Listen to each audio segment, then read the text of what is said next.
Josh McKoon lives in Columbus, Georgia, and is a politician and attorney serving as general counsel for the Technical College System of Georgia. He currently functions as the chairman of the Georgia Republican Party, Incorporated, a position he has held since June 10 of 2023. Before becoming chairman, McKoon served as a member of the Georgia State Senate, representing the 29th District from 2011 to 2019.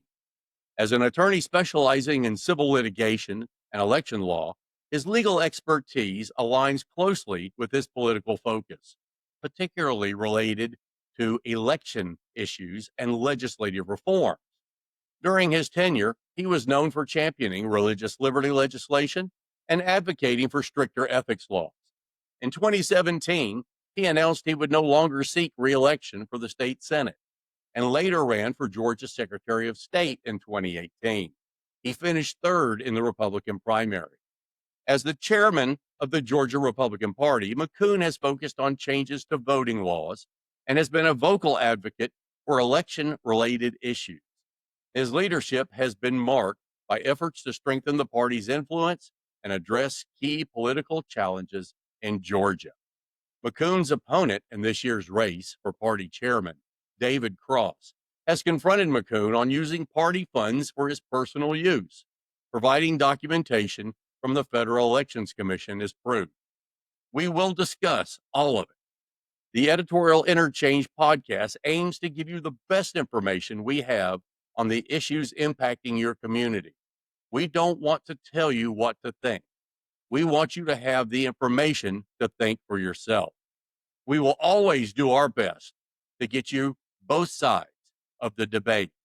And we apologize for some of the distorted video in this broadcast, but the content is very worth it. We hope you'll watch. And now on to Josh McKoon. Well, hello, Josh McKoon, and welcome to Editorial Interchange. Thank you so much for having me, Steve.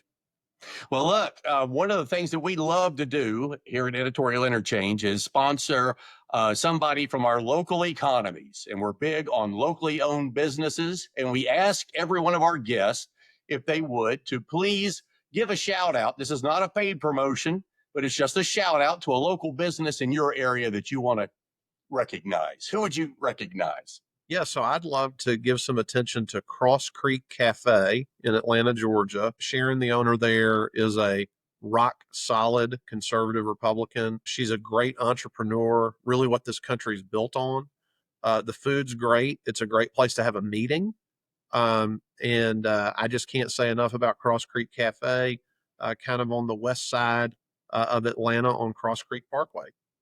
Awesome. So if you're watching and you ever are in that area, go visit them. Locally owned business. Keep your local economies going now.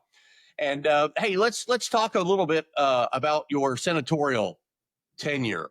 What was it like for the audience being a state senator? So I will tell you, Steve, I was very surprised by the reality of being a state senator versus what I was expecting when I was elected. I ran for state senate in 2010, kind of part of the Tea Party wave. And I expected at that time, my head was filled with these ideas about the states being the laboratories of democracy and best idea wins, and a little bit naive when I went into the legislature. But, you find out very quickly that process, a lot of it's about relationships, and a lot of it's about not necessarily the strength of the idea, but the strength of the people behind the idea. And, I served for 8 years and tried to, I think, move the needle on things that mattered to conservatives here in Georgia. When I was elected in 2010, Georgia had no limitation on gifts for lobbyists to give to legislators. So you couldn't write a campaign contribution to a legislator during the legislative session, but you could travel, take them to Jackson Hole, Wyoming. Of course, with Speaker Ralston, there was the very famous European vacation to study high-speed rail. And so after a couple of years of trying, we were able to impose a $75 limit on gifts and dramatically reduce that amount of lobbyist cash flowing towards members of the General Assembly, which I think was a big win for public confidence. But I really enjoyed getting in the fight and going after issues that I felt like not everybody was giving voice to down there. With I had 20 years in local government, and one of the things that I realized was very similar to what your position was here.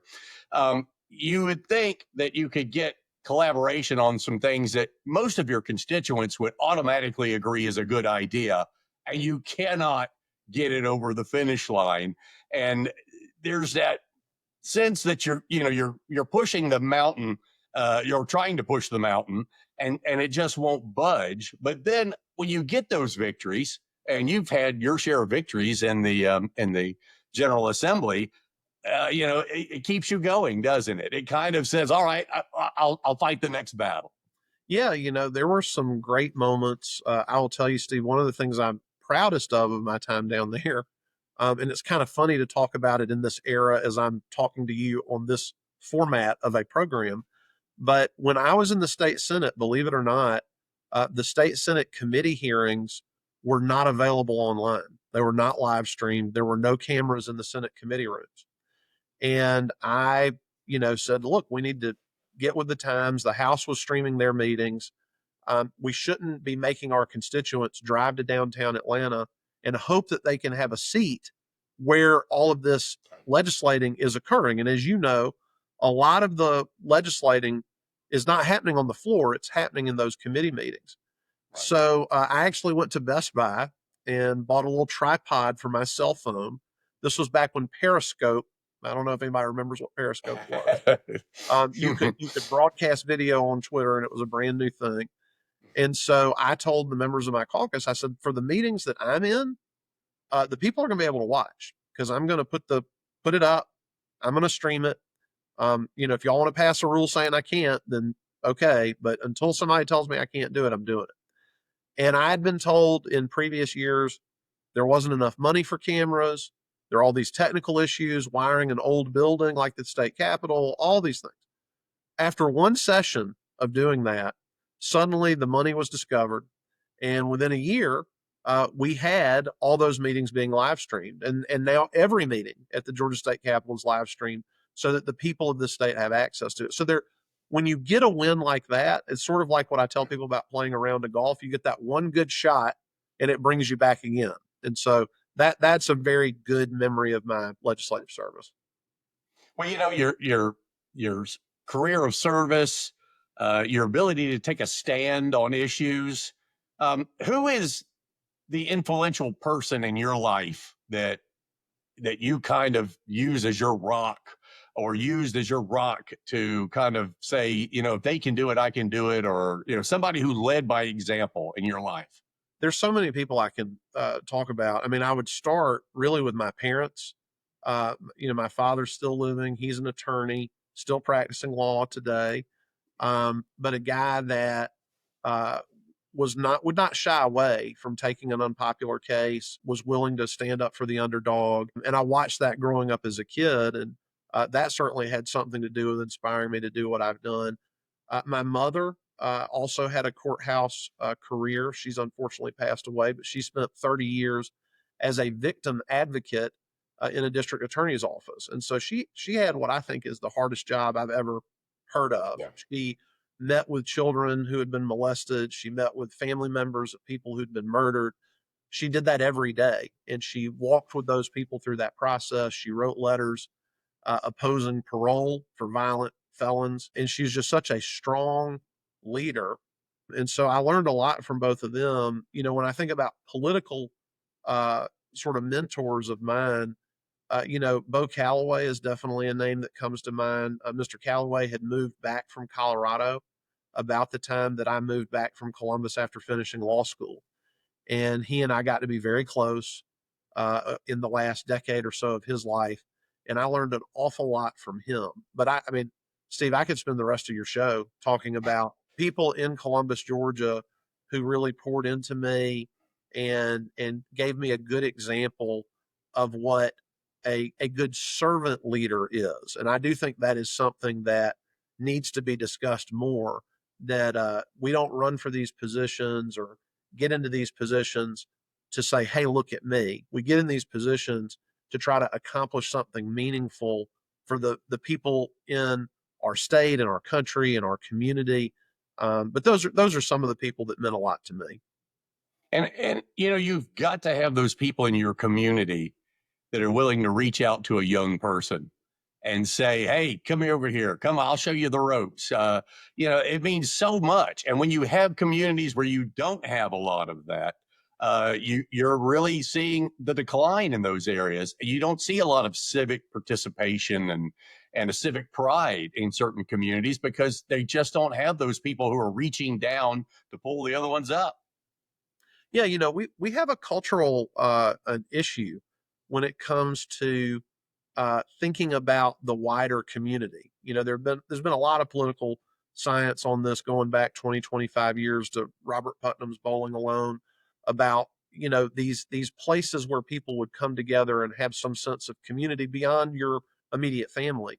And a lot of those spaces have eroded and deteriorated, and that culture that I benefited from with people literally, I think about all the guys in my mid 20s, they would have been in their 70s and 80s that took the time to mentor me and talk to me about what it was like when they were coming up in Columbus, and this sort of idea that there is an obligation that you and I have all of these benefits that have accrued to us because we are blessed to live in this country and in the state, and that we need to pay that forward. We need to be doing something. And it doesn't necessarily mean political service, but it means some kind of involvement where you demonstrate that you're gonna contribute to the good of your community. And so I hope that's something that is going to start coming back in this country more and more. I definitely, in this role, get to see a lot of people all over the country that do believe that and do work very hard to help their fellow citizens. But we certainly need more of it. Right. Well, let me tell you, while you were in the legislature, you were a big proponent on religious liberty and the RFRA, the Religious Freedom Restoration Act, and we just had the governor signing it not too long ago. Are you pleased with the bill the way it came out? And tell us a little bit about that process. Why did it take so long for us to get a bill signed?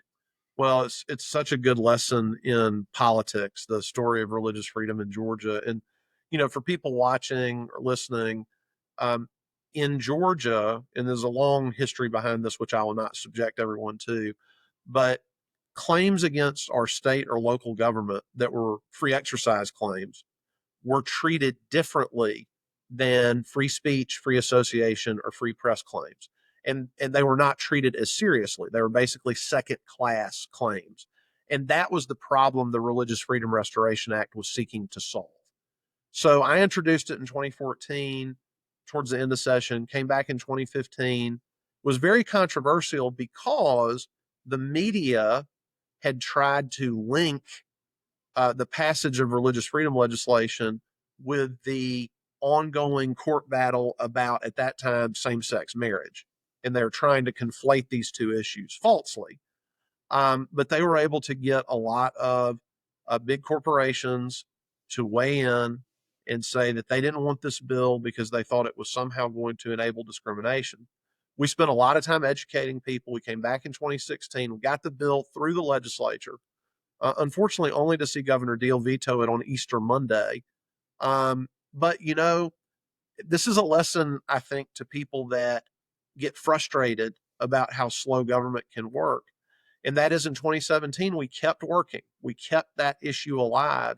And Governor Kemp signed a pledge as he was running for governor that he would see a religious freedom bill pass and be signed into law during his tenure as governor. And he's been as good as his word. April 4th, he signed the bill 11 years after I had initially introduced it, but very pleased with it because it's exactly what I wanted, which was to give people of faith the same treatment in court as people that are objecting to government overreach on free speech, free association, or free press.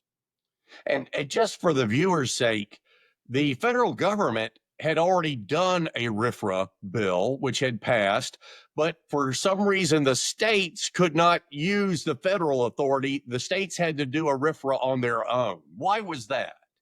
So the quick history on this, there was a case at the Supreme Court called Employment Division versus Smith. And in that case, the court ruled that when it came to free exercise claims, that the government only had to give a rational basis. That is to say, it only had to come up with a reason to be able to restrict your religious freedom. Whereas with those other examples I gave, there was something called strict scrutiny, which means the government had to come up with a substantial overriding government interest. It's a much higher bar. So the Congress reacted and in 1993 passed the Federal Religious Freedom Restoration Act. So that was the law of the land for every level of government until 1997. And there was another case called City of Bern v. Flores, which said, look, the Congress can only articulate the standard for federal claims. And that's what threw us into this patchwork where state and local governments were treated differently under the law than the federal government. Right. And I'm just so glad that got passed. When Governor Deal didn't sign it, I can't tell you how heartbroken I was. And I thought, how can you come that far and then get it vetoed right at the last minute? And especially on Easter of all days. It was very disappointing, You couldn't write that as a script and have anybody believe that it was going to go down that way. I mean, it was just, it was stunned to me. But you were also a big ethics hawk, and you've discussed some of that previously here. But I really appreciated all your stances on ethics. And I will be honest with you, as a local elected official, I piggyback on a lot of your work in ethics, doing it locally here, supporting the state legislation, testifying and whatnot. And I had won some ethics awards, and whenever I went to receive an ethics award, there was Josh McKoon getting his ethics award too.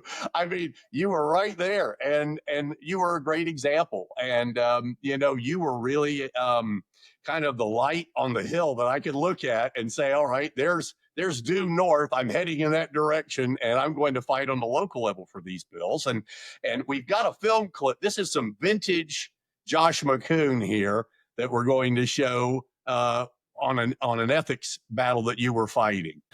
I'll be introducing a change to the Senate rules this week, and that change would require that conference committee reports be submitted the day prior to consideration.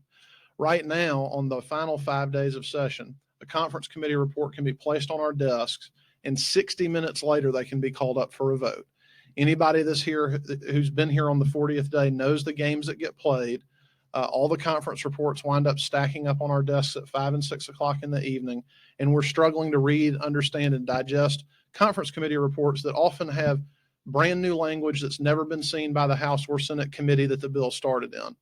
And if your legislators don't know what's in the bill, how can we expect the public to have any idea of what it is we're voting on and have any opportunity for meaningful input? So that's a reform that we're going to be moving forward on this session. There are 4 other things that really I think would improve our process. One is that when substitute bills are brought to a committee, that any attendee at that committee should have a copy of the substitute. They should be able to see what it is the legislators are actually considering. And when bills are released to legislators for a vote, a report should be made available to the public to show what has changed from the previous version of the bill. We get these conference reports and they're not available online. There's no way for the public to see it. That's inexcusable in the 21st century with the technology available to us. And it's something we've got to change if we're truly going to have open and transparent government. We need to require recorded votes on all bills, on all floor action, and in committee meetings. We're about to have a series of votes on this Convention of States legislation, and I can assure you that the amendments that are being offered, there are 3 of them that I know of, they'll all be done by hand count. So if you want to know where your legislator stood, unless you're up in the 4th floor in the gallery looking down, you've got no record to know how they voted. That's absurd. That needs to change. And so all those actions should be recorded. And finally, and I think equally significantly, we should look at dividing our session so that the first 20 days we get the only constitutionally mandated business of the legislature out of the way, and that's passing all the appropriations bills, figuring out what our spending is going to be, getting it done, so that the last 20 days can be spent on general legislation and members are not leveraged or rolled because of budget items. What's going on right now with that is simply extortion. There's no other way to put it. It's got to stop. And if we make these 5 simple changes, we will have an incredibly open and transparent process that we can be proud of, rather than the barely controlled chaos you see on the 40th day of session. I'll just say in closing, it's a privilege to be with these folks that are behind me. They are my heroes. They come down here because they care about their government and they want to see a government that reflects the values of Georgians. And I'm proud of the fact that they were willing to invite me to be a part of this today. I am going to have to step away to go back over to the Senate, but I appreciate everything they're doing. I fully support the legislative program that you're going to hear more about in a few minutes, and hopefully I'll be able to come back a little bit later this afternoon. Thank you very much. Now, is that not a recitation on good government? And would not 99% of your constituents say everything that vintage Josh McKoon just said we should absolutely do? I mean, I would almost say 100%, Josh, but I know there's one person who's just going to be obstinate. So I'll say 99% of your constituents would say absolutely do that. And that was a fight and a fight and a fight. And did any of that ever come to fruition that you were moving for? Unfortunately, most of that is still unfinished business. I will say, I used to make this joke all the time about legislative compromises. So the conference committee's reports would sit on the desk for an hour, like I mentioned there. And it is, if you've ever been down, I always tell people you should go to the legislature on day 40 to see what is actually happening, because it is barely controlled chaos. So I wanted 24 hours. And it was 1 hour. So we compromised and went to 2 hours is what we got. And that's really, unfortunately, the only change out of those 5, which is sort of the flip side of what you were asking me earlier. It does get frustrating to go in and year out. I think you said talking about trying to move the mountain. And, a lot of those things to me, as I was listening to it for the first time in a long time, is just really common sense. I mean, particularly the budget piece. I mean, for people that don't understand this, there's a $40 billion or so budget, and it is absolutely true. At least it was when I was there, that pressure would be brought to bear because the budget's usually towards the end of the session. You have all this other legislative business going on, and it would be so much cleaner to just have a fiscal session and then a general legislative session. But no, unfortunately, Steve, not too much of that made it over the finish line. And the saddest part is, Josh, there's only one reason why you wouldn't pass those reforms, and that's because you're ashamed of what you're doing. As a legislator, if you don't want your constituents and your neighbors and everyone else or the media to know what it is you're doing, that's exactly what you would do. All the violations that you were talking about there of violating the confidence of the public. And unfortunately, they're still doing it today. Well, I hope that I live long enough to see the 21st century arrive at the Georgia General Assembly when it comes to the bill management process. I mean, your viewers may or may not be familiar with this, but it's an entirely paper process from beginning to end. So if you want to distribute an amendment, it has to be physically copied and handed out. Lots of other legislative bodies figured this out a long, long time ago. Legislators will have an iPad type device. Things are electronically transmitted right away. There's a public portal, which I mentioned in the clip you played, so the public can follow along with what's happening. Because that's the thing that was, I'll just tell one quick story.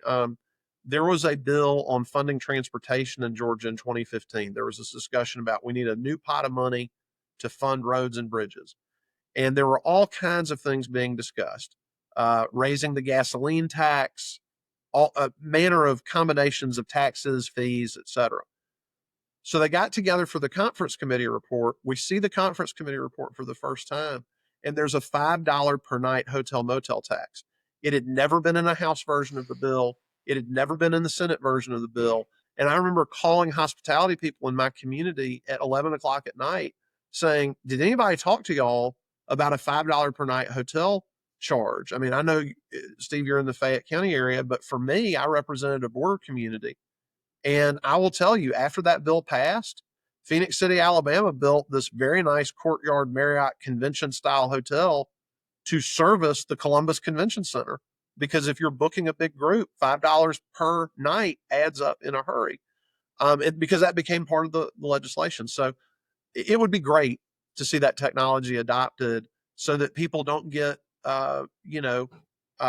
snookered at the very last moment. One of your other big topics was education reform. Have we made any progress, substantive progress on education reform? Because we have so many kids who are in school systems where they are just chained to a failing school system and they have no hope. And the schools really don't want to produce good students, or they don't have the wherewithal to produce good students. And what are we doing? Is there anything going on in the legislature? Yeah, so Senator Greg Dolezal, and I'm not just saying him. You have several members of the Senate and the House that have worked on expanding educational choice. And Steve, this is an area where I think the legislature has come a long way. I remember my first year in the legislature, the only uh, the only school choice or educational choice we had was a very limited waiver for parents of special needs children. And I remember the majority leader in the Senate at the time, Chip Rogers, had a bill to extend that and expand it to military dependents. So if you were a child of a deployed soldier in Georgia, you could take advantage of a school choice program. We couldn't get the votes to pass it in the state Senate. And so now, in the last 8 years, 6, 7 years, we've seen tremendous strides. We still don't have universal school choice in Georgia as we do in other states. I think that should be the goal because, and I think you and I probably agree on this, what we want to do is we want to take the power out of unelected bureaucrats' hands and put that power in the hands of the parents. Let the parents make decisions that are in the best interest of their child. Maybe that the best fit for them is the public school that they're zoned for. Maybe it's a charter school. Maybe it's a private school. Maybe it's a religious school. There are a lot of different choices out there. And if you think about it, the choice model has worked very well at the university level. The American college and university system is really the envy of the world, and it's because it's a model really built on choice. But the K through 12 educational system is largely built on this idea, well, if you live in this zip code, this is where you're going to school. And that's the end of the discussion. So I definitely give the legislature solid marks and Governor Kemp, Lieutenant Governor Jones, Speaker Burns for moving this forward. And we need to, continue until we get to universal school choice. One step at a time, right? One step at a time. Hey, let's talk about election law because obviously it's been a hot topic over the last so many years. Are we ever going to get out of the voting machines, do you think, So and go to paper ballots? So I'm glad you asked that question, Steve. We at the Georgia Republican Party, prior to my being chairman, have been totally committed to paper ballots, getting away from the Dominion voting machines. I ran for Secretary of State in 2018, largely because I was very dissatisfied with the Diebold machines, and I knew there'd be an opportunity for whoever got elected to help decide what the voting method would be that would follow that. And unfortunately, we kind of put ourselves back in the soup with the Dominion voting machines. But I think that there are really two ways that could happen. The legislature could pass a law to exit the Dominion machines. I frankly think the faster way for this to happen is for a candidate for Secretary of State in 2026 to run on a platform of decertifying the machines upon election. So someone could get elected January 2027. They issue an order on day one saying these machines don't comport with what Georgia law requires. And then that would force the state to move to a different voting method. And again, we at the Georgia Republican Party would support a paper ballot system. Awesome. Awesome. Hey, narrowing it down to the party now, what are the biggest challenges you face as the head of the Republican Party or the state Republican Party going forward? Well, I think the if we want to talk about the biggest challenge, I mean, they're the challenges that we faced over the last 2 years. I think that when the history of the 2024 election cycle is written, it's going to be pretty breathtaking. I mean, here in Georgia, pretty dramatic. Within 3 months of my being elected chairman, my predecessor, David Schaefer, and others, including President Trump, were indicted. And Chairman Schaefer was indicted for participating in a meeting that he had received legal advice to participate in so that Donald Trump could have his day in court to say, here's what I think went wrong in the 2020 election. And that is really, really hard, I think, for people to wrap their brains around. It's sort of like when you think about COVID 5 years later and you think, did we really shut people up in their homes? Did we really do all those things? And for a political party to be faced with this sort of two-front war of having to, on the one hand, at least partially indemnify our electors so they're not financially destroyed by this ultimate lawfare from Fani Willis, while at the same time trying to claw back and fight back to win a statewide federal election for the Republican nominee for president. And the fact we were able to accomplish both of those goals, getting Fani Willis disqualified from the prosecution, I think we're very close to seeing that case go away entirely, and to win Georgia's 16 electoral votes for Donald Trump, I think that was a huge accomplishment. And as we look ahead to 2026 and you say, what's the greatest challenge? I think the greatest challenge is, in America's sort of unique compared to a lot of our Western European countries in that we don't have sort of a flavor of political party for everybody under the sun. We've got two big political parties. And so there are a lot of different ideas. There are a lot of different personalities.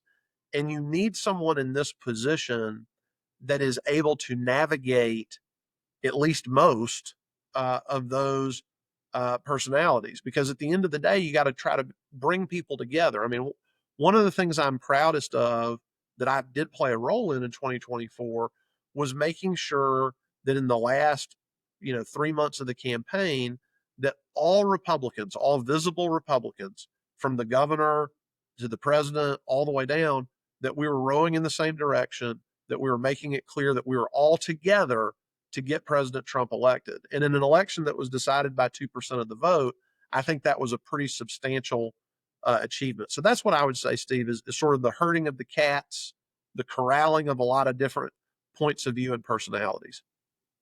Let me ask you this, because you're an astute political observer.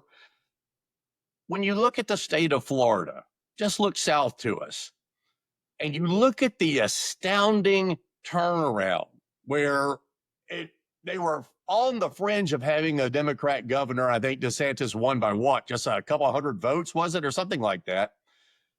What accounts, in your opinion, what accounts for that tremendous turnaround? Is it personalities? Is it strategy? Is it groundwork?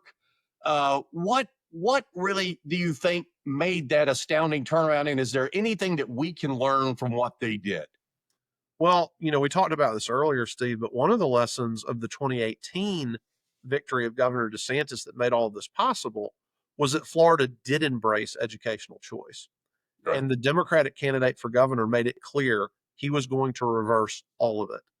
And so you had a statistically significant move among Black voters in that election to DeSantis.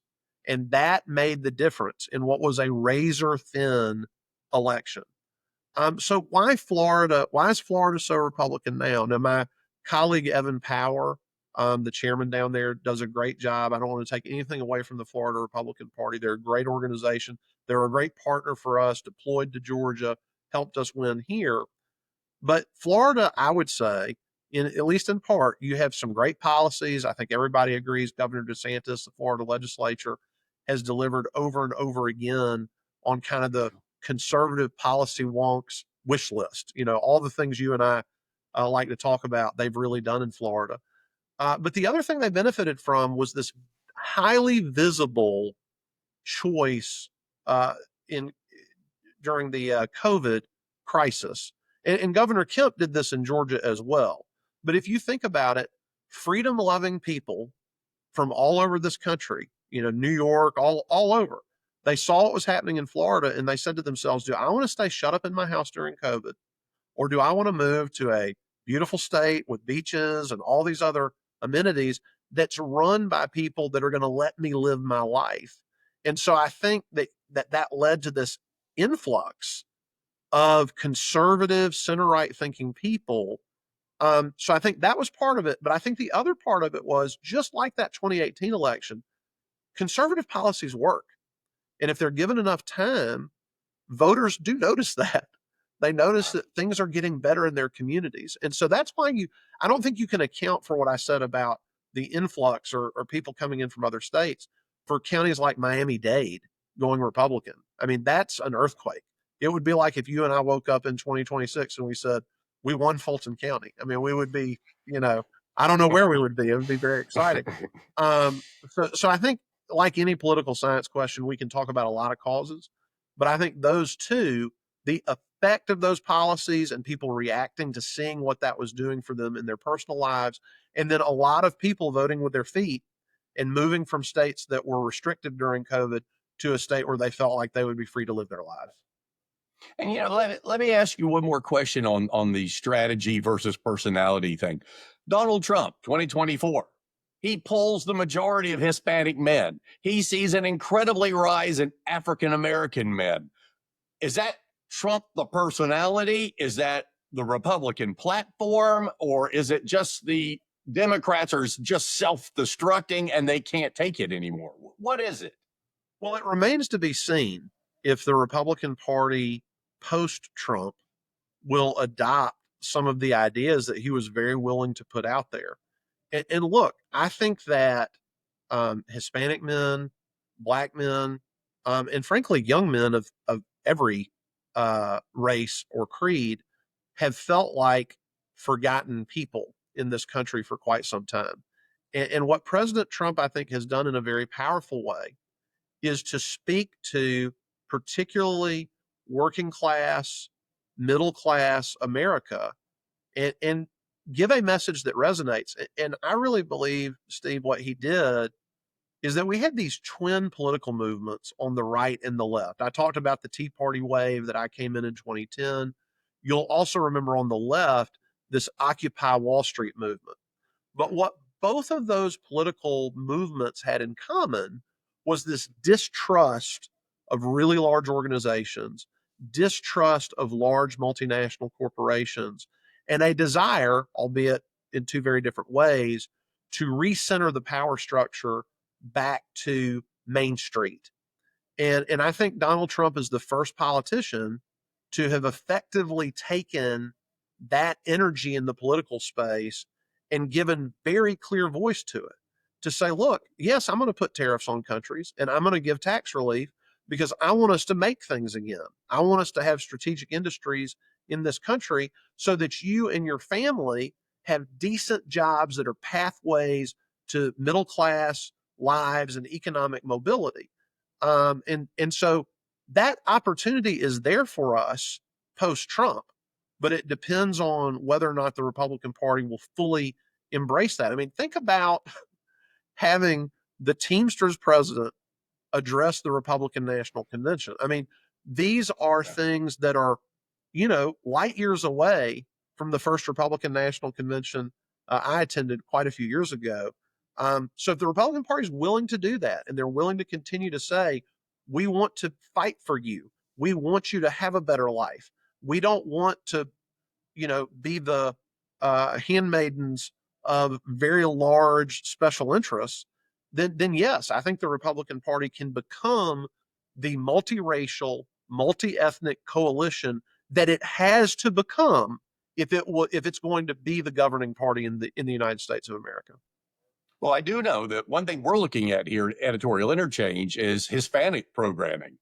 And we know we've got somewhere between 11 and 15% of the population is Hispanic, and we're looking at creating some Spanish language content and everything like that and putting it out there, getting the conservative message out there in Spanish and seeing if we can do maybe something that Florida's doing. So be on the lookout for some of that content.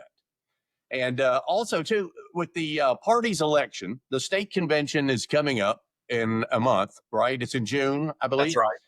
And, you know, this is not the first chairman's election that we've had a lot of fire and brimstone and everything coming out there. I mean, sometimes these things can be contentious. That's just the way things work.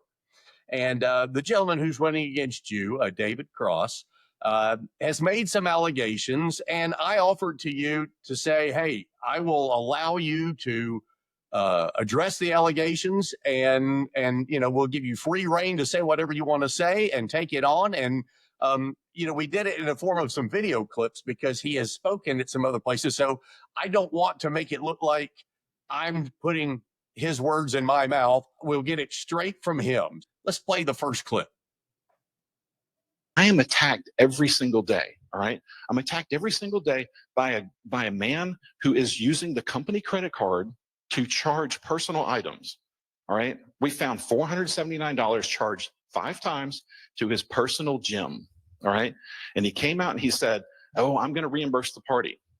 We haven't seen that yet. He spent $132 at Brooks Brothers for a meeting. It's on the FEC forms. It says meeting. Okay. I'll give you free reign to address what he's saying. Sure, Steve. So the Georgia Republican Party raised and spent roughly $23 million in the 2024 cycle.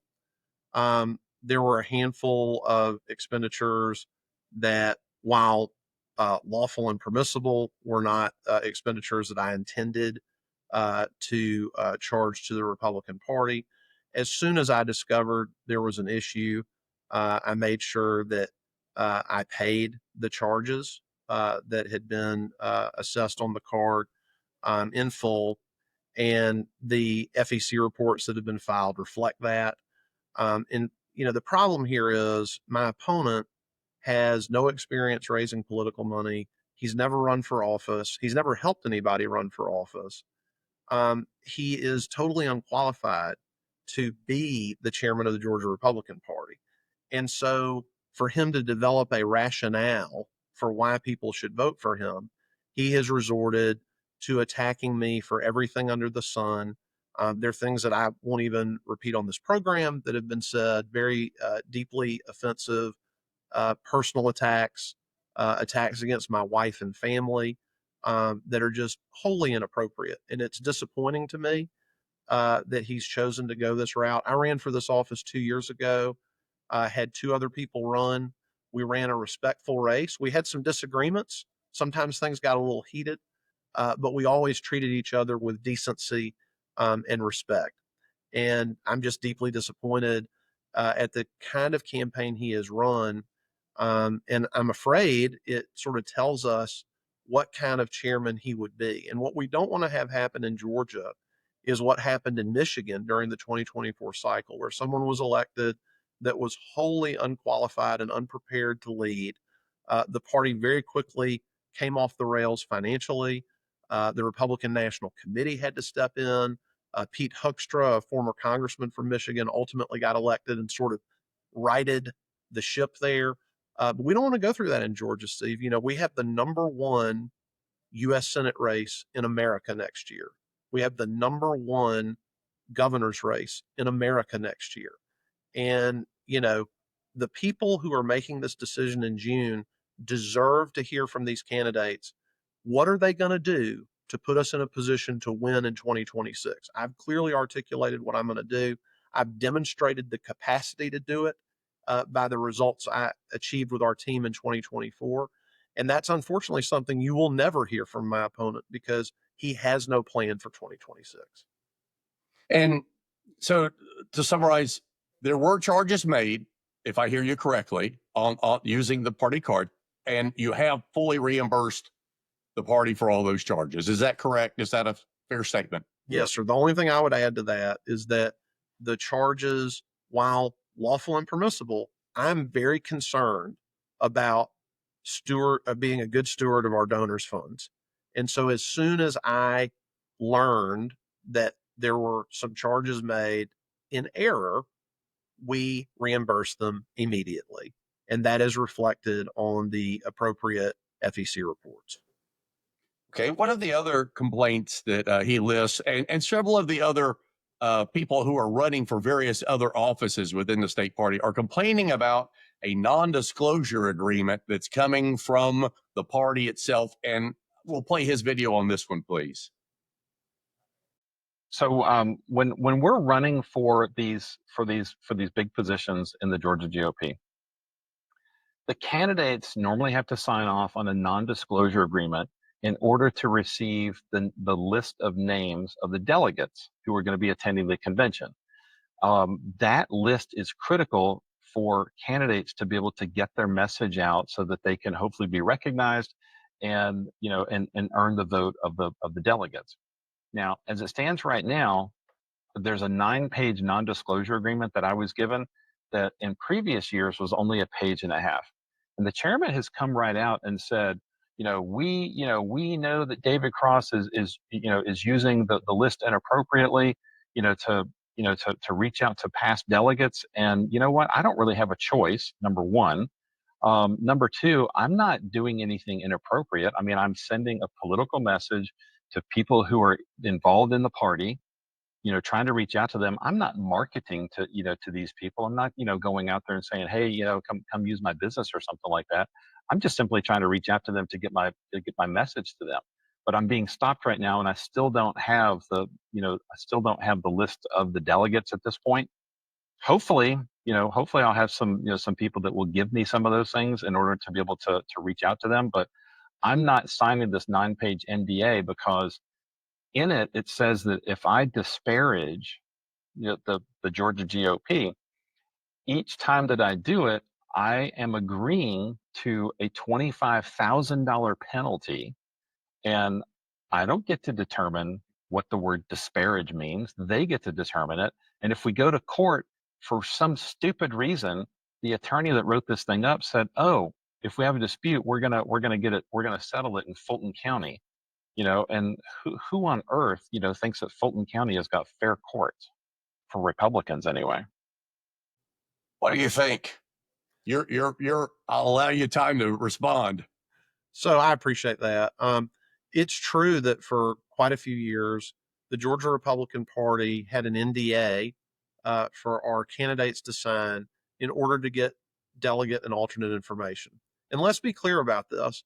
This is personal contact information. It's private information. It's information that you can't just, buy off the shelf. And the people that give us this information, Steve, we've got, I don't know, over 2,000 delegates that potentially could show up in Dalton. I think over 300 alternates. Those people are trusting the Georgia Republican Party with that confidential information. And unfortunately, I would hope that on a handshake or signing a simple pledge, we could expect fellow Republicans to honor that. But not just Mr. Cross, but other people that have gotten the list in the past. They have used it past the convention date, which is a clear violation. You're supposed to delete the list after the convention's over with. The list is only available for electioneering purposes for the convention. Mr. Cross and others have used it to promote for commercial purposes long after the convention was over with. I think he sort of admitted on video that he's continuing to use lists that he should have deleted in one case a year ago and another case 2 years ago. And so we had a great hue and cry from our constituents, from people that participate in these conventions. They said, I'm tired of an email address that I give y'all. I'm getting 15 different emails from every campaign under the sun. Because that's the other thing that happens is people wind up giving these lists to political consultants. Then the list gets sold. And, we're not being the kind of stewards we want to be of that information. So we had to come up with a more tight NDA. I'll say this too, the NDA that was signed in 23 and 24 had no penalty clause. There was no ability to enforce it. And so this one made it very clear that yes, there's a financial penalty if you violate the NDA. And, I think it's appropriate. I think roughly a dozen of the people that qualified for party offices signed it. The people that haven't signed it are, aligned with Mr. Cross, and I think probably not signing it at his direction. But nobody is saying that he can't have access to this information. What we are saying is, after 2 years of abusing the process, we weren't going to simply serve up another toothless document that was unenforceable. We were going to insist on, if you wanted to sign to get the list, then you needed to abide by the terms. And if you didn't abide by the terms, that there were going to be real penalties in place. And I think the fact he objects to it tells you his intention would be to violate the terms again. And that again kind of goes back to what I'm talking about. We shouldn't, I guess I should say this too. Mr. Cross originally returned his 9-page NDA to the Georgia Republican Party signed, but he changed material terms, 3 or 4 different material terms. He changed the fine amount, he changed the duration. Now, he didn't say that in the email that he wrote back to the party. He was hoping that when the party's legal counsel reviewed it, that they wouldn't notice that he had made alterations. Now, Steve, I've been practicing law for 21 years. I would never do that. I would never alter a document. If you and I were negotiating on an agreement, if I wanted to make changes, I would initial the changes. I would email you and say, hey, Steve, just note that in paragraph 2, I did this. In paragraph 5, I did that. So if somebody's going to behave that way to get delegate information, think about the decisions that you're called on to make as chairman of a political party. If you can't be trusted with a small decision like that, how can we trust him with the big decisions of this office? Right. And there's a lot of stuff floating all over social media, as you can imagine. I just wanted to clarify, because I have not seen either the previous NDA or the current one. Was the financial penalty, $25,000, as some people claim? It is. It is. And in fact, there are other party organizations. I know DeKalb, the DeKalb Republican Party, actually has a violation that's $500 per delegate record. And so I think if you gave the whole list, the DeKalb party's penalty is something like $83,000. And the point of having significant penalties is to make sure you have compliance. And again, Steve, I hate that we are in a situation where people have just stubbornly refused to honor these basic things. I think the other thing that your viewers need to understand is we have a legal obligation to the people that furnish us with confidential information. If it appears that we are being totally lax and ignoring repeated abuses, we potentially open up the Georgia Republican Party to legal action from the individual delegates and alternates whose information is compromised. So, it's a little bit more complicated than Mr. Cross wants you to believe. And of course, he left out some pretty important facts. I know one of the concerns on social media that I saw come up several times was, because there is a pretty substantial penalty involved in the NDA, the enforcement of the NDA, because you're a candidate and the other people on the executive board, I guess you would call it, are candidates themselves. So who is, or what is the enforcement mechanism, and how can that remain unbiased in the current situation with, the current people running for their offices? Well, I think, that's why we have a general counsel. We have a lawyer whose sole duty is to the Georgia Republican Party and making sure that we're following the law. And so that is the person that you would look to. It wouldn't be a decision that I would make. Obviously, I've been very careful throughout this process. We had an issue with a couple of candidates that one had a late filing due to our call to qualify. A couple had filings that were arguably incomplete. I didn't get in the middle of refereeing that dispute. I gave it to our general counsel and our rules chairman. The candidates were unhappy with their decision. And so then we gave it to the nominating committee to decide. So, I'm not going to insert myself in these controversies for exactly the reason you say, Steve. I mean, we got to have fairness in this elections process. But I think it's important to note that the vast majority of people who qualified for party offices signed this document. And they signed this document really without much consternation or concern, because I'm not the only one that understands this issue. If you've been around the Georgia Republican Party for a couple of years, you know that it has become a serious problem, that these lists are constantly abused, and that's not acceptable. It's not acceptable. We have a duty and an obligation to the people participating in this process, that we don't say, well, part of the penalty for this for being a delegate is your information is going to be all over the place and you're going to be hearing from everybody and spammed all day long. We're just not going to have that. I understand. His final complaint was regarding some of the employees for the party. Can you play that clip? Yeah. So the biggest problem I have is with Josh's best friend, a guy named Travis Bowden. You know, he from the get-go stopped me from getting an email account because he thought that I would send crazy messages to the governor, which would not have happened. But as it turned out in 2023, when I became second vice chair, I did not get an email account. I did not get a name badge. I didn't get business cards. I didn't get a tiara and a sash or money or anything. Nothing. I got nothing. I got thrown into a closet and heaped crap on me like mushrooms and slammed the door. That's what I got from Travis Bowden. He frequently reminded me that the second vice chair has no official business with the Georgia GOP. But when I become chairman, we're going to change that. Your comments. Well, I think you just heard the real reason David Cross is running for chairman of the Georgia Republican Party. He feels like he was disrespected when he was elected second vice chairman, and he's got some personal grievances against me and others. That's not a reason to run for chairman of the Georgia Republican Party. And by the way, the comment about the email address in January of 2024, and Steve, I mean, we talked about it at the top of this program. I didn't shy away from challenging the establishment at the legislature.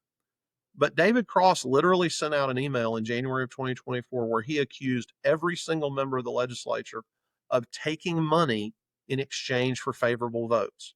He didn't use the word bribery, but that's what he was describing. And no one was left out of that. Now, the second vice chairman, historically, as far as I know, has never been given specific party branding, an email address, and all the rest of it. But if that doesn't confirm the wisdom of that decision, I don't know what does.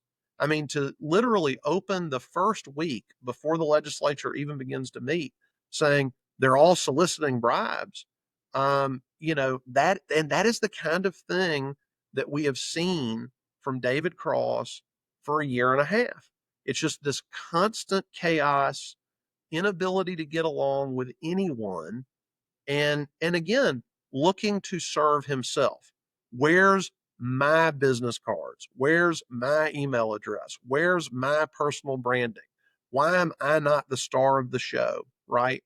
The second vice chairman is supposed to be a supporting member of the executive team. They're supposed to help carry out the mission of the Georgia Republican Party. The chairman is elected to set the day-to-day vision, mission of the party, and then the vice chairs are supposed to help support that mission. He refused to do that. He refused to do it for 6 months.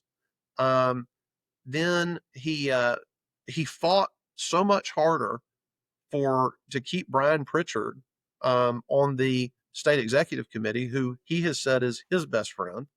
And Brian Pritchard, just so your viewers understand, was the first vice chairman, was removed by a vote of the state committee. 86% of the state committee voted to remove him because he was found by a Georgia judge to have voted illegally in 9 separate elections. And my opponent, David Cross, has said he's going to bring Brian Pritchard in. He's going to have a prominent role at the Georgia Republican Party. Someone who was convicted in Pennsylvania of felony crimes of financial dishonesty, someone who's been legally found to have voted illegally 9 times, and someone who this week launched into an anti-Semitic tirade against Betsy Kramer, a Jewish Republican running for second vice chairman of the Georgia Republican Party. Now, if that doesn't demonstrate a total lack of judgment and a total inability to manage this organization, because Steve, you know this better than I do. We're not in Alabama. We're not in Oklahoma. Who the chairman of this party is matters. I'm not saying the chairman of the Georgia Republican Party can win these elections in 2026 on his own, but he sure could lose them. And so that's why people really need to pay attention to the kind of judgment being exercised by this gentleman, because, you know, we have to play mistake-free football between now and November 2026. We can't afford to give the Democrats any openings. And I'm afraid he'll be giving them an opening every single day. Well, Josh, I appreciate you coming on short notice and responding. I think the people who are going to the state convention will enjoy the footage and they'll make their own decisions. How can people find you on the internet if they want to see where your platform is, anything to do with you? What can they do? So the best way to find me is on my social media channels. You can find me on Facebook, facebook.com/McKoon. You can find me on X at Josh McKoon. Same thing on Instagram at Josh McKoon. My email address, very easy to remember. It's just Josh, my first name, at Josh McKoon, all one word, .org. And I also don't mind, because it's everywhere, giving out your viewers my cell phone number. It's 706-442-9130. And, you know, I want to have a dialogue with the people that are coming to this convention, because I believe the decision made on June 7th is so consequential for the future of our state. It's going to determine if we have a Georgia Republican Party that is prepared to fight this 2026 election. And, you know, we don't want to give John Ossoff 6 more years. We do not want the Democrats to take the Georgia governor's mansion. You and I have talked a lot about state government today. If we give the Democrats the governor's mansion, it doesn't matter that much if we have Republican majorities in the General Assembly. It's going to be a very rough 4 years and a hard fight to claw it back. So we got the wind at our back. We had this historic win in 2024. It's incredible.